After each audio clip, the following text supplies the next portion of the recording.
Hello student, नमस्कार, राधे राधे। स्वागत है आप सभी का उत्कर्ष के इस ऑनलाइन सेगमेंट में, जब मैं आपका दोस्त आपका होस्ट सत्येंद्र जोशी स्वागत और हार्दिक अभिनंदन करता हूं हमारे इस डेढ़ अद्भुत प्लेटफॉर्म पर। सभी को नमस्कार, राधे राधे, जय श्री कृष्णा, जय श्री राम, जय माता दी and good evening to all. स्वागत आप सभी का हमारे इस सेगमेंट में, जहां आप और मैं हम मिलकर डिस्कस कर रहे हैं। जी हाँ, हम लोग परमाणु संरचना पर डिस्कस कर रहे हैं, मगर परमाणु संरचना वाला टॉपिक कल की क्लास के अंदर समाप्त हो चुका था। तो आज की क्लास के अंदर हम लोग बात करेंगे जो प्रीवियस ईयर क्वेश्चंस हैं उनके बारे में, पीवाईक्यूज जो होते हैं उनके बारे में हम लोग क्या करेंगे, चर्चा करेंगे। ठीक है, चलिए परमाणु संरचना के पीवाईक्यूज जो हैं उन पर हम लोग डिस्कस करेंगे। फिर कल की क्लास के अंदर एक नई यूनिट, नया अध्याय, नया चैप्टर जो है उसको प्रारंभ करेंगे। ठीक है ना? जी हाँ, बिल्कुल चैप्टर ही खत्म कर दिया था, है ना जी। ओके रोहित, मैं बोल दूंगा टेक्निकल टीम को, कर देंगे वो सही। ठीक है, चलिए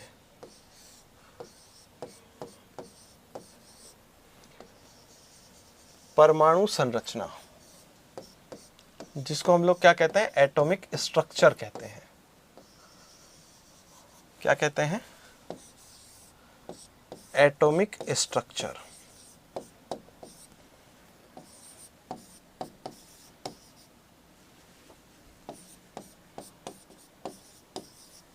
ठीक है, और आज हम लोग करेंगे, हाँ जी, इसके पीवाईक्यूज। किन पर बात करेंगे? इसके प्रीवियस ईयर क्वेश्चंस पर। ठीक है, हाँ, मैंने यहां ये मेंशन नहीं किया है कि कौन सा क्वेश्चन किस सन में आया था। हाँ जी हाँ, ठीक है जी। लैब असिस्टेंट की एग्जाम डेट क्या है प्लीज बताएं? 2 और 3 नवंबर। ठीक है, चलो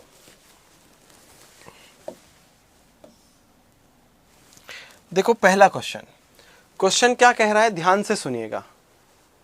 ठीक है, देखो, किसी भी कक्षक में इलेक्ट्रॉनों का युग्मन नहीं होता जब तक उपकोष के प्रत्येक कक्षक में समान चक्रण वाला एक एक इलेक्ट्रॉन न आ जाए। ठीक है, यह कक्षकों में इलेक्ट्रॉन भरने का कौन सा नियम है? पहला का पावली का अपवर्जन नियम, हुंड का अधिकतम बहुलकता का नियम, आफबो का नियम या बोर-बरी का नियम। अब सिंपल सी बात समझो, अगर आपने नियम पढ़े हैं तो आपको ये प्रश्न बिल्कुल भी गलत नहीं होगा। ठीक है, उत्तर भी आप लोग सही दे रहे, सही तो नहीं दिया हनी, आपने हनी बिश्नोई गलत उत्तर दे दिया। ठीक, तो देखो ध्यान से, पावली का अपवर्जन नियम क्या कहता है? पावली का अपवर्जन नियम हमसे ये कहता है, क्या कहता है? ये कहता है पावली का अपवर्जन नियम कि किसी एक कक्षक के दोनों इलेक्ट्रॉनों के लिए, एक कक्षक के दोनों इलेक्ट्रॉन्स के लिए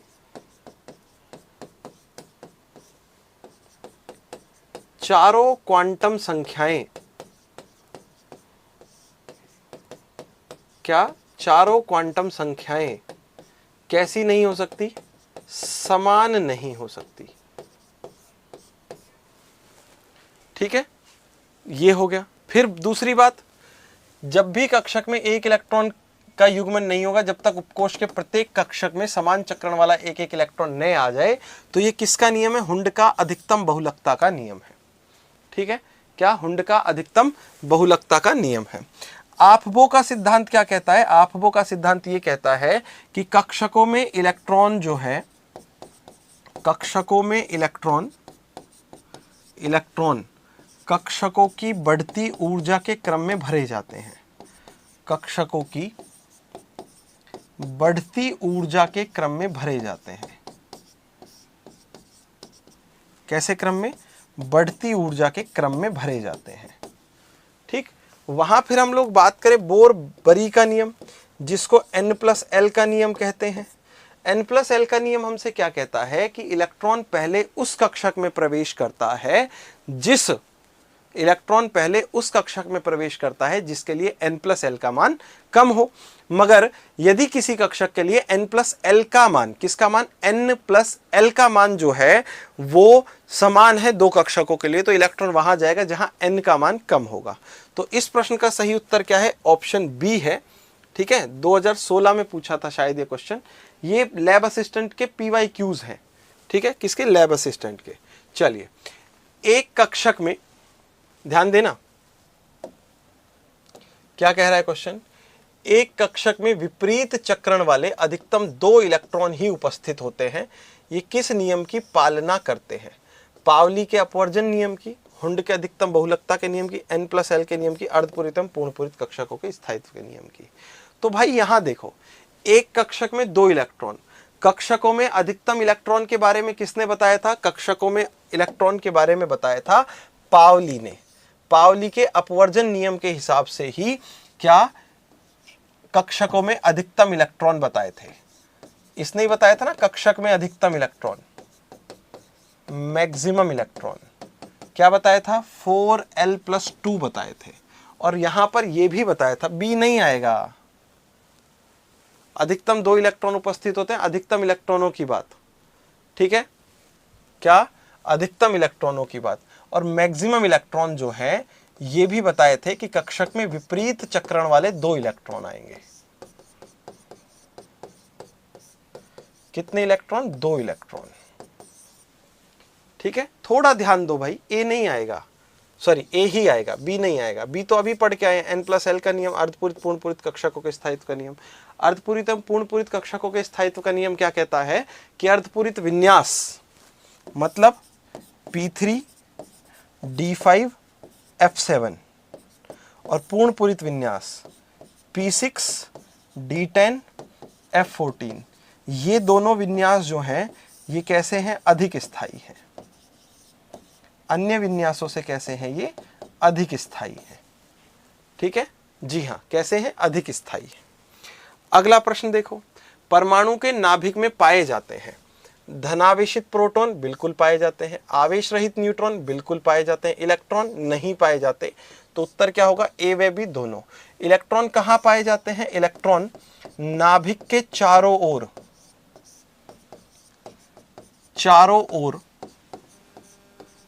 स्थायी वृत्ताकार पथों में चक्कर लगाते हैं। कहां चक्कर लगाते हैं? स्थायी वृत्ताकार पथों में चक्कर लगाते हैं। पथों में क्या करते हैं? चक्कर लगाते हैं। बस इतनी सी बात है। कहां चक्कर लगाते हैं? स्थायी वृत्ताकार पथों में। तो उत्तर क्या होगा? ऑप्शन डी होगा, ए व बी दोनों इसका करेक्ट आंसर होगा, ठीक है जी हाँ। नेक्स्ट, मुख्य क्वांटम संख्या का मान बढ़ने पर परमाणु का आकार। मुख्य क्वांटम संख्या का मतलब क्या है भाई? मुख्य क्वांटम संख्या का मतलब है n का मान बढ़ने पर। n का मान बढ़ने पर परमाणु का आकार बढ़ता है, घटता है, आकार में कोई परिवर्तन नहीं, उपयुक्त सभी। तो देखो, या तो बढ़ेगा या घटेगा या परिवर्तित नहीं होगा। आंसर डी तो हो ही नहीं सकता। तो परमाणु का आकार जो है वो क्या होगा? बढ़ता है, क्योंकि हम लोग जानते हैं 1s से बड़ा आकार होता है 2s का, 2s से बड़ा आकार होता है 3s का, 3s से बड़ा आकार होता है 4s का। परमाणु का आकार क्यों बढ़ता है? उसके पीछे का कारण है कि जब मुख्य क्वांटम संख्या का मान बढ़ता है, मुख्य क्वांटम संख्या का मान बढ़ता है तो कोशों की संख्या बढ़ती है। किसकी संख्या बढ़ती है लाडलो? कोशों की संख्या बढ़ती है। और जब कोशों की संख्या बढ़ती है तो निश्चित रूप से परमाणु का आकार जो है वो भी बढ़ेगा। निश्चित रूप से परमाणु का आकार जो है वो भी बढ़ेगा। तो उत्तर क्या होगा? ऑप्शन ए होगा इसका करेक्ट आंसर, ठीक है। क्या होगा? ऑप्शन ए होगा इसका करेक्ट आंसर। अगला देखो, रदरफोर्ड द्वारा अल्फा कणों के रूप में कौन सा पदार्थ उपयोग में लिया गया था? हीलियम का नाभिक, सोडियम धातु का नाभिक, ब्रोमीन का नाभिक, नियोन का नाभिक। तो रदरफोर्ड और उसके जो सहयोगी थे कौन कौन? गीगर और मार्स्टेन। क्या? गीगर और मार्स्टेन। इन्होंने क्या किया था? इन्होंने अल्फा कणों की बौछार कराई थी। किस पर? स्वर्ण पत्र पर अल्फा कणों की बौछार। किसकी? अल्फा कणों की बौछार। और जिसका रिजल्ट क्या निकला था? जो परिणाम के रूप में क्या हुआ था? इस प्रयोग से नाभिक की खोज हुई थी। किसकी खोज हुई थी इस प्रयोग में? इस प्रयोग में नाभिक की खोज हुई थी ना, न्यूक्लियस डिस्कवर हुआ था। किसकी खोज हुई? नाभिक की खोज। जहां से ये पता चला कि भाई जो स्वर्ण पत्र था ना, क्या था, स्वर्ण पत्र, इस स्वर्ण पत्र की मोटाई जो थी वो कितनी थी, 100 नैनोमीटर, मतलब 10⁻⁻7 मीटर की। जिस पेपर पर नोट्स बना रहे उसकी मोटाई का दूसरा या तीसरा हिस्सा। और अल्फा कण जो थे ये क्या थे, हीलियम के नाभिक। किसके नाभिक, हीलियम के नाभिक, न्यूक्लियस ऑफ हीलियम थे ये। क्या थे ये, न्यूक्लियस ऑफ हीलियम थे ये, हीलियम के नाभिक थे। तो कौन सा आंसर सही होगा, ऑप्शन ए इसका करेक्ट आंसर होगा। कौन सा, ऑप्शन ए, हीलियम का नाभिक। जो हीलियम का नाभिक है वो कैसा था, द्विधनावेशित था, जिसके कारण जो एक अल्फा कण था वो वापस लौटा था टकराकर, है ना, द्विधनावेशित, पॉजिटिवली चार्ज, जैसे टक करके रिपेल कर दिया गया था। कैसे, भाग गया, हाँ, उसको धक्का देकर बाहर निकाल दिया गया था। ठीक है, बिल्कुल। चलिए आगे बढ़ते हैं, अगला प्रश्न देखते हैं। रदरफोर्ड के अल्फा कण प्रकीर्णन प्रयोग में निम्न में से कौन सा निष्कर्ष नहीं निकाला जा सकता। ठीक है, चलिए कौन सा निष्कर्ष नहीं निकाला जा सकता। देखो, परमाणु में अधिकांश स्थान रिक्त होता है, बिल्कुल सही है। इसीलिए क्या हुआ था, अधिकांश अल्फा कण सीधे निकल गए, अधिकांश अल्फा कण सीधे निकले। एक बात। दूसरी बात, परमाणु की त्रिज्या लगभग 10⁻⁻10 मीटर की कोटि की होती है, बिल्कुल करेक्ट है। जबकि नाभिक की त्रिज्या 10⁻⁻15, 1 एंगस्ट्रॉम। और इलेक्ट्रॉन निश्चित ऊर्जा वाले वृत्ताकार मार्गों में घूमते हैं जिन्हें कक्षा कहा जाता है।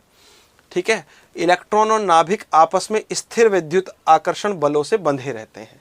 अब यहां पर क्या है, यहां कॉन्ट्राडिक्शन है भाई। कैसा कॉन्ट्राडिक्शन है, इस प्रश्न में इन दोनों में विरोध है। कॉन्ट्राडिक्शन मतलब विरोध, इन दोनों ऑप्शंस में क्या है, विरोधाभास है। क्या है, विरोधाभास है इन दोनों ऑप्शंस में। ठीक है, और प्रश्न ये है कि सर ये विरोधाभास क्या है, तो वो मैं आप लोगों को करेक्ट करके बता देता हूं कि ये विरोधाभास क्या है। भाई ये वाला स्टेटमेंट जो है ना, निश्चित ऊर्जा वाले वृत्ताकार मार्गों में घूमते हैं, ये भी बोर का स्टेटमेंट है। और इलेक्ट्रॉन और नाभिक के बीच में स्थिर विद्युत आकर्षण बल होता है, ये भी बोर का स्टेटमेंट है। इसलिए बोर्ड ने जब इसका आंसर दिया तो इसके ऊपर क्या कर दिया, स्टार लगा दिया था। इस स्टार का मतलब समझते हो, इस स्टार का मतलब जो है वो क्या होता है, इसको अच्छे से सुन लो। इस स्टार का मतलब जो है वो ये होता है कि भाई ये प्रश्न जो है वो डिलीट होने की आशंका है। ठीक है, तो प्रश्न मैं लेकर आया हूं ताकि आपको प्रश्न बता सकूं कि ऐसे क्वेश्चंस भी डिलीट हो सकते हैं। क्वेश्चंस कभी कभी गलत प्रिंट हो जाते हैं पेपर में भी, मगर फिर भी आपको ध्यान रखना है कहीं जल्दबाजी में हम लोग गलत उत्तर का चयन ना कर ले, क्योंकि हमने तो पढ़ा है, सोचा समझा है। ठीक है जी हाँ, तो ये दोनों बोर के स्टेटमेंट है। इनमें से कौन सा निष्कर्ष नहीं निकाला जा सकता, तो दो ऑप्शन बन रहे हैं, सी और डी दोनों ही करेक्ट होंगे। यहां पर कौन सा करेक्ट होगा, सी और डी। कुछ लोगों ने डी उत्तर दिया है, कुछ ने सी उत्तर दिया है ना जी। बिल्कुल ये चैप्टर पूरा हो गया है ना, बिल्कुल ये चैप्टर पूरा हो चुका है। आज हम इसके PYQs जो है वो कर रहे हैं। सर जी फिर क्या होगा, पेपर में से क्वेश्चन डिलीट हो जाता है तो उस क्वेश्चन को हटा दिया जाता है, ना तो उसको नेगेटिव मार्किंग में काउंट करते हैं ना ही किसी और में। जैसे मान के चलो किसी एग्जाम का टोटल है 300 नंबर का, कितने नंबर का, 300 नंबर का। ठीक है, हाँ, रोहित ने पूछा सर क्वेश्चन इसी लेवल के आएंगे। ये सारे PYQ हैं भाई, ऐसा तो नहीं है कि मैं घर से बना के लाया हूं, ये सारे पिछले पेपरों में आए हुए क्वेश्चन है। अब लेवल तुम देख लो। ठीक है, हाँ, अगर किसी एग्जाम का टोटल है 300 नंबर का, एक क्वेश्चन जो है वो है 2 मार्क्स का, और इस क्वेश्चन को कर दिया क्या, डिलीट, तो टोटल मार्किंग जो होगी वो 298 की हो जाएगी, 300 की नहीं रहेगी बस। ठीक है, चलिए, नहीं बोनस नहीं मिलता है, मार्किंग में से कम कर देते हैं, बोनस वाला सीन नहीं है यहाँ। ये बोर्ड वो वैसा वाला बोर्ड पेपर नहीं है 10वीं 12वीं वाला, ठीक है। क्वेश्चन ही डिलीट कर देते हैं भाई, क्वेश्चन ही डिलीट कर देते हैं। हाँ, क्योंकि यहां तो कट ऑफ जाती है ना, परसेंटेज नहीं जाती। हाँ चलिए, मोरल बूस्ट हुआ, बहुत बढ़िया। चलो अगला प्रश्न देखो, दो परमाणुओं को समभारिक कहा जाता है यदि, किसकी बात की है, समभारिक की, आइसोटॉप्स की बात कर ली इन्होंने। तो समभारिक क्या होते हैं भाई, जिनमें परमाणु क्रमांक समान हो। क्या समान है, परमाणु क्रमांक कैसा है, समान, और द्रव्यमान संख्या जो है वो भिन्न है। कौन सी संख्या, द्रव्यमान संख्या, ये क्या है, भिन्न है, ठीक है। परमाणु क्रमांक समान है, हाँ। चलिए बिल्कुल, तो देखो पहले ऑप्शन में क्या कहा है, जिनके परमाणु क्रमांक समान हो किंतु द्रव्यमान संख्या भिन्न हो, यही सही है, ठीक है। हाँ यही सही है, बस आगे तो जाना ही नहीं है।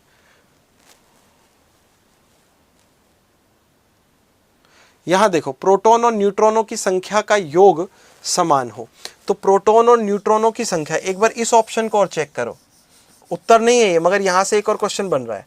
प्रोटॉन और न्यूट्रॉनों की संख्या क्या होती है, द्रव्यमान संख्या, तो इन्होंने क्या कहा, द्रव्यमान संख्या जो है वो तो है समान, द्रव्यमान संख्या क्या है, समान, ठीक है। जी हां, ठीक भाई, समभारिक में परमाणु क्रमांक समान होता है। रोहित क्या कर रहा है भाई, ओ हो sorry sorry sorry sorry sorry sorry sorry, isotopes नहीं, ये तो आइसोबार है भाई, आइसोबार है ये तो। हाँ भाई, यहां मेरी गलती है, देखो मेरी गलती है, एक बार यहां देखो, परमाणु क्रमांक तो होगा भिन्न और द्रव्यमान संख्या होगी कैसी, समान। चौथा ऑप्शन देखो एक बार, ठीक है। ये तो क्या है, समस्थानिक है भाई, ये तो क्या है, समस्थानिक है, ऊपर समभारिक लिख रहा है, क्या लिख रहा है, समस्थानिक, ठीक है। ये तो समस्थानिक होगा, मास नंबर सेम होगा, है ना। हाँ, प्रोटॉनों की संख्या का योग द्रव्यमान संख्या समान, और प्रोटॉनों की संख्या जो है ये है परमाणु क्रमांक, जो क्या है, भिन्न है, तो ये होगा इसका करेक्ट आंसर। ये होते हैं समभारिक, क्या होते हैं ये, समभारिक होते हैं। हाँ बिल्कुल बिल्कुल रोहित, बिल्कुल सही कह रहे हैं आप, बिल्कुल सही कह रहे हैं, मैंने उसको समस्थानिक के हिसाब से समझा दिया। बिल्कुल, पेपर हिंदी इंग्लिश दोनों मीडियम में प्रिंट होता है, अगली बार जब क्वेश्चन कराऊंगा तो मैं भी दोनों मीडियम में लेके आऊंगा, ठीक है गुड़िया, परेशान मत हो, ठीक है। चलो अगला प्रश्न देखते हैं क्या कहता है। अगला प्रश्न, तीसरी कक्षा से संबंधित कक्षकों की कुल संख्या कितनी होगी। देखो इनका कहना है कि n बराबर 3 है, क्या कहा इन्होंने, n बराबर 3 है, तो भाई इन्होंने पूछा है कक्षकों की संख्या, तो कक्षकों की संख्या क्या होती है,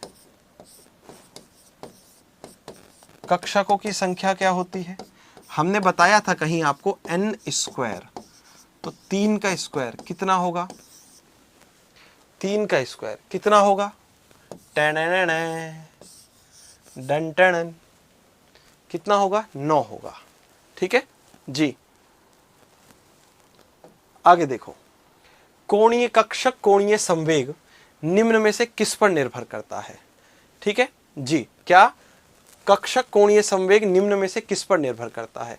याद करो, कक्षक कोणीय संवेग का फॉर्मूला क्या था, कक्षक कोणीय संवेग,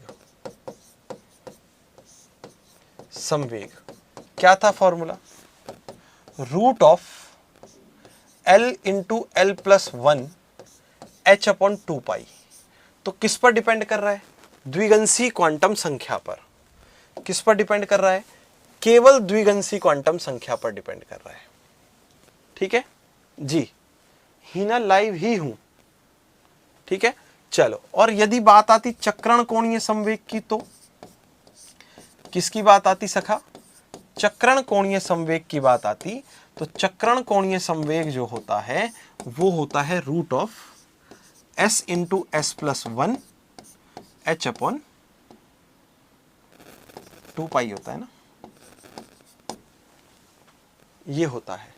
तो इसमें क्या होगा आपके पास आंसर, यहां होता चक्रण कोणीय संवेग s पर डिपेंड करता है, स्पिन क्वांटम नंबर पर। ठीक है जी हाँ। चलो अगला प्रश्न देखो क्या कहता है। अगला प्रश्न कहता है डी कक्षक के लिए द्विगंशी क्वांटम संख्या L और चुंबकीय क्वांटम संख्या क्या होगी। किस कक्षक के लिए बात कर रहे हैं जी। चलिए सर, आपने तो परमाणु संरचना टॉपिक पूरा कर लिया, मैं आज ज्वाइन की हूं।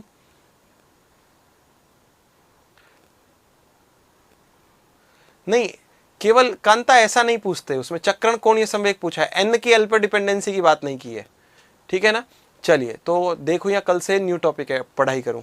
कल से न्यू टॉपिक भी पढ़ाई करना और इसकी जो रिकॉर्डेड क्लास है वो भी देखना आप, अगर आपने आज ही ज्वाइन किया है। देखो डी कक्षक के लिए अगर हमसे एल की वैल्यू कोई पूछेगा तो हम कितनी बताते हैं, 2 बताते हैं। ठीक है। अगर एल का मान 2 है तो एम का मान क्या होगा, -2, -1, 0, +1 और +2, ये है बस। ठीक है जी हाँ। एजीमुथल क्वांटम नंबर जो है for d orbital, azimuthal quantum number l and magnetic quantum number m जो है वो पूछा है। तो भाई एजीमुथल क्वांटम नंबर 2 होगा, -2, -1, 0, +1, +2, वो रखे सारे।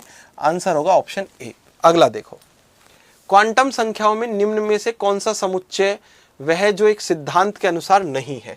ऐसे क्वेश्चन आते हैं क्वांटम नंबर्स से, पूछा था ना आपने कैसे क्वेश्चन आते हैं, मैंने भी करवाया था ऐसा क्वेश्चन। देखो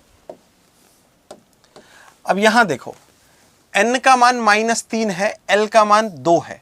अगर n बराबर 3 हो सकता है तो l बराबर हो सकता है 0, 1, 2 हो सकता है। अगर l बराबर हम लोग 2 लेकर चले, l बराबर 2 लेकर चले तो m बराबर कितना हो सकता है, -2, -1, 0, +1, +2, यही तो हो सकता है। इन्होंने क्या रख दिया, m बराबर -3 रख दिया, तो ऑप्शन गलत हो जाएगा। क्या हो जाएगा, गलत हो जाएगा। ठीक है। n बराबर 4, l बराबर 3, m बराबर 3, s बराबर +½ n बराबर 2, यहां देखो n बराबर 2 तो l बराबर क्या होगा, 0 और 1 होगा, बिल्कुल सही है। अगर इसका मान 1 है तो m बराबर क्या होगा, -1, 0, +1, यहां कितना रख दिया, 0 रख दिया। s बराबर -½ दे दिया। ठीक है। सिद्धांत के अनुसार नहीं है। अच्छा तो यही तो नहीं है सिद्धांत के अनुसार, यही उत्तर होगा। ठीक है जी। चलो नरेश मैं बोल दूंगा भाई। ठीक है। तो यही नहीं होगा, यही करेक्ट आंसर है। ये पॉसिबल नहीं है, बाकी पॉसिबल है। अगला देखो, किसी भी उपकोष में समान चक्रण वाले अधिकतम इलेक्ट्रॉनों की संख्या कितनी होती है। किसी भी उपकोष में समान चक्रण वाले अधिकतम इलेक्ट्रॉनों की संख्या कितनी होती है। एक उपकोष में समान चक्रण वाले अधिकतम इलेक्ट्रॉनों की संख्या कितनी होती है, ध्यान देना। अब यहां अगर मैं आपसे पूछूं उपकोष में अधिकतम इलेक्ट्रॉन, मैक्सिमम इलेक्ट्रॉन्स, तो आप कहोगे सर 2 × 2l + 1, जिसको आप लोग कह सकते हो 4l + 2, ये होगा ना। ठीक है। मगर यहां पर हो गई है गड़बड़। क्योंकि भाई साहब उसने क्या कहा है, समान चक्रण वाले, विपरीत चक्रण वाले तो काउंट ही नहीं कर रहे हैं। तो भाई समान चक्रण वाले कुल के तो कितने होंगे, कुल के बटे में 2 आ जाएगा, तो कुल कितना है 2 × 2l + 1 बटे में कितना 2, 2 से 2 भचीड़, कितना बचा 2l + 1।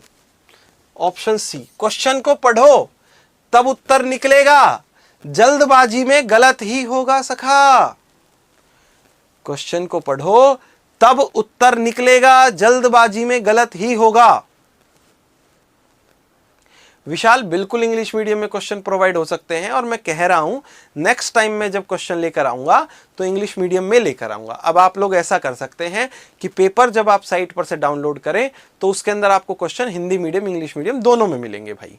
ठीक है। एक्चुअल में मेरी जैसे कल रात को भी 9 बजे तक क्लास थी, आज भी इसके बाद भी मेरी क्लास है 9 बजे तक, तो दिन में मुझे प्रॉपर टाइम नहीं मिला, तो मैंने पैनल फाइल जो है वो हिंदी मीडियम में ही बनवा पाया, इंग्लिश मीडियम में नहीं बनवा पाया। 13.5 घंटे आज भी क्लास है, तो जिसकी वजह से मैं आज ज़्यादा मतलब इंग्लिश मीडियम में पैनल फाइल नहीं बनवा पाया, है ना। तो थोड़ी सी दिक्कत है, बाकी कोई बात नहीं है। सोचो थोड़ा सा, पॉइंट समझ में आया। समान चक्रण वाले पूछे हैं भाई, समान, जैसे आपके पास समान चक्रण की बात आ रही है तो डी उपकोष में 1 2 3 4 5 यही तो होंगे, अगले तो आएंगे ही नहीं ना, ठीक है, आगे तो आएंगे ही नहीं, क्योंकि क्या पूछा है, सेम चक्रण वाले। ये नहीं पूछा कुल कितने, कुल तो यहां 10 हो जाएंगे, मगर बाकी सारे तो विपरीत चक्रण वाले हैं, मगर समान चक्रण वाले कितने होंगे, 10/2 आधे करने हैं, ठीक है। चलो अगला क्वेश्चन देखो क्या कहता है। 3D कक्षक में एक इलेक्ट्रॉन के कोणीय संवेग की गणना करो। किसमें, 3D कक्षक में एक इलेक्ट्रॉन के कोणीय संवेग की गणना करो। किसमें, 3D कक्षक में। अब आपके पास कक्षक दिया है 3D कक्षक के लिए n की वैल्यू हो गई कितनी, 3, और L की वैल्यू हो गई है 2। तो आपके पास कोणीय संवेग का फॉर्मूला क्या होता है, कोणीय संवेग, एंगुलर मोमेंटम क्या होगा, √L × L+1 h/2π, ठीक है, h/2π यही फॉर्मूला होता है। L की वैल्यू पता है कितनी है, 2 है, तो √2 × 2+1 और h/2π क्या हो जाएगा, 2 दूनी, ये हो जाएगा 3 दूनी 6, 3 दूनी 6, √6 h/2π है क्या कोई ऐसा, √6 h/2π, √6 h/2π, √6 h/2π। हाँ जी, आप क्वेश्चन को इंग्लिश में ट्रांसलेट करो। Calculate the angular momentum for an electron, calculate the angular momentum for an electron in 3D orbit, sorry orbital, in 3D orbital, ये कहा है ना। तो ये कैलकुलेट करना है बस, L × L+1, तो ये हो जाएगा 3 दूनी 6, 6 को क्या लिख सकते हैं भाई, हाँ देखो 6 को हम लोग लिख सकते हैं √2 × √3, √2 × √3 h/√2 को क्या लिख सकते हैं, √2 × √2 पाई, तो √2 से √2 कैंसिल हो जाएगा मेरे भाई, √2 से √2 कैंसिल, तो क्या बच रहा है, ये बच रहा है √3/√2 h/π।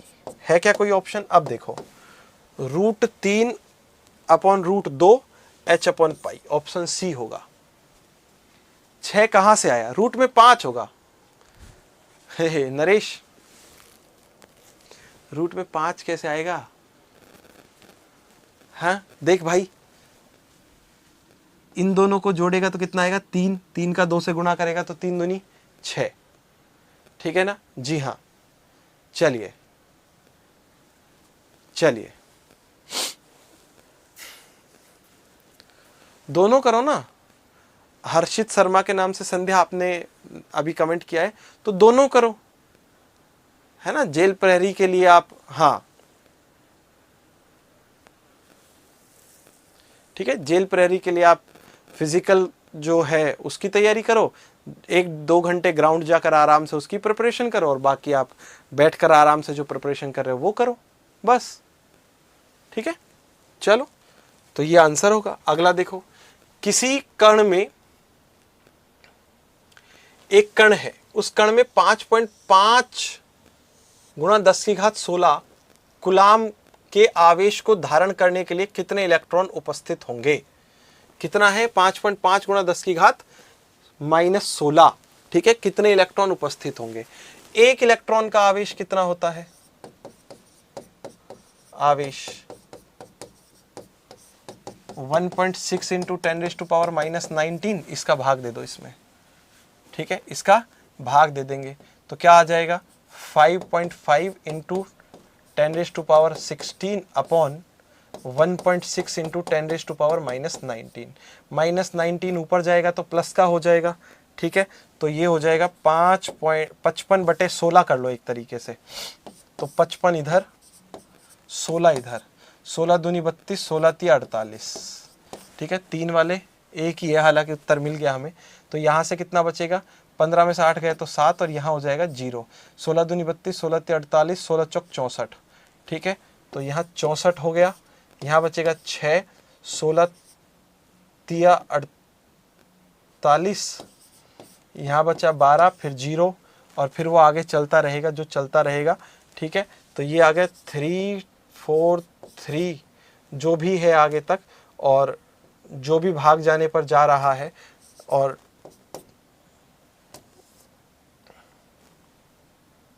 हाँ देखो यहाँ पर 16 एकम 16, यहाँ पॉइंट लग जाएगा, ठीक है। आगे भाग दोगे तो वो चलता रहेगा, और गुणा में 1000 हो जाएगा। तो आपको आराम से पता है, तो गुणा में भाई 10 की घात 3 हो गई ना, तो यहाँ गुणा में 10 की घात 3 हो जाएगी। तो उत्तर अपने पास आराम से आ रहा है, जो भी चल रहा है 3432 इलेक्ट्रॉन आ रहे हैं। डिवाइड क्यों किया, अरे एक इलेक्ट्रॉन का आवेश का भाग देंगे। चलो, एक इलेक्ट्रॉन और प्रोटॉन के द्रव्यमान का अनुपात क्या होता है। इलेक्ट्रॉन और प्रोटॉन के द्रव्यमान का अनुपात, देखो इलेक्ट्रॉन का द्रव्यमान होता है 9.1 इंटू 10⁻−31 kg, और प्रोटॉन का अनुपात होता है, द्रव्यमान होता है 1.67 इंटू 10⁻−27 kg। तो भाई अगर हम लोग यहाँ पर इसको सॉल्व करें तो देखो क्या हो जाएगा अपने पास। इलेक्ट्रॉन के द्रव्यमान और प्रोटॉन के द्रव्यमान में से पता चल रहा है प्रोटॉन का द्रव्यमान ज़्यादा है, ये ऊपर जाएगा तो 9.1/1.67, ठीक है। और गुणा 10 की घात -31 गुणा 10 की घात 27, वो भी प्लस की।